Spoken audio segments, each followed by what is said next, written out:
प्रधानमंत्री जी मोदी जी ने बात करी थी मिलेट्स के बारे में, और उन्होंने किसानों को भी बहुत ज़्यादा प्रोत्साहित किया। बहुत अच्छी बात है, लेकिन मैं साथ में एक बात और शेयर करना चाहूँगा।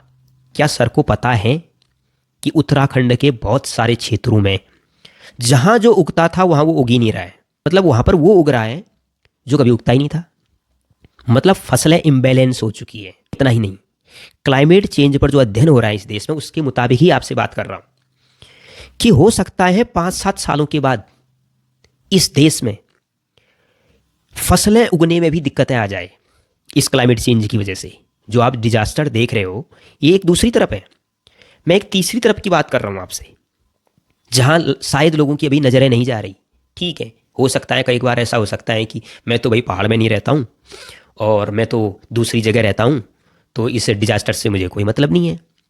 हालांकि क्लाइमेट चेंज का असर तो हर जगह जाना है, लेकिन मैं एक ऐसा असर बता रहा हूँ जो इसी को आधार बना के मैं आपसे बात कर रहा हूँ कि इसका अगला इम्पैक्ट सीधे फसलों पर है। मैं कहीं और की बात नहीं कर रहा हूँ, मैं उत्तराखंड की बात कर रहा हूँ कि यहाँ पर बात हुई थी अभी। यहाँ पर बहुत सारे क्षेत्र ऐसे हैं जहाँ पर कुछ सब्जियाँ उगती हैं, कुछ फ्रूट्स उगते हैं जिसके मैं अभी नाम नहीं लूँगा, लेकिन वो उगने या तो बंद हो गए हैं या कम हो गए हैं। जैसा कि अभी मैंने पहले तो कुछ बात आपसे साझा करी थी, जहाँ जो उगता था वो उग ही नहीं रहा है, कहीं वो उग रहा है जो कभी उगता ही नहीं था। मतलब क्लाइमेट चेंज की ऐसी स्थिति पैदा हो गई है कि लोगों को कई जगह तो समझ में ये नहीं आ रहा कि हम बोए तो बोए क्या।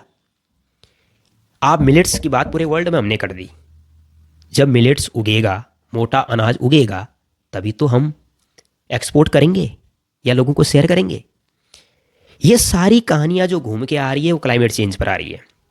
और जो सारी परेशानियां, डिजास्टर दो तरीके से हो रहे हैं, क्लाइमेट चेंज की वजह से और दूसरा कमर्शियल एक्टिविटी की वजह से।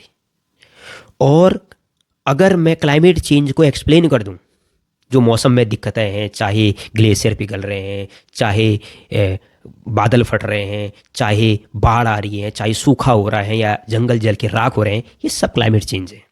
मैं आने वाले समय में एक छोटी सी वीडियो के माध्यम से ये बात शेयर करूंगा। हालांकि मैं पहले भी बहुत सारी चीज़ें शेयर कर चुका हूं कि आखिर क्लाइमेट चेंज का कहर पूरे देश में कैसे बरस रहा है।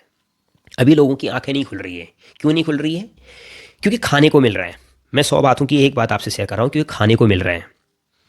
जिस दिन जेब में पैसा होने के बाद भी अन्न या ये कहूँ कि राशन ढूंढना मुश्किल होगा या कम होगा, उस दिन लोगों की आंखें खुलनी शुरू होंगी कि भाई ये हो क्या रहा है।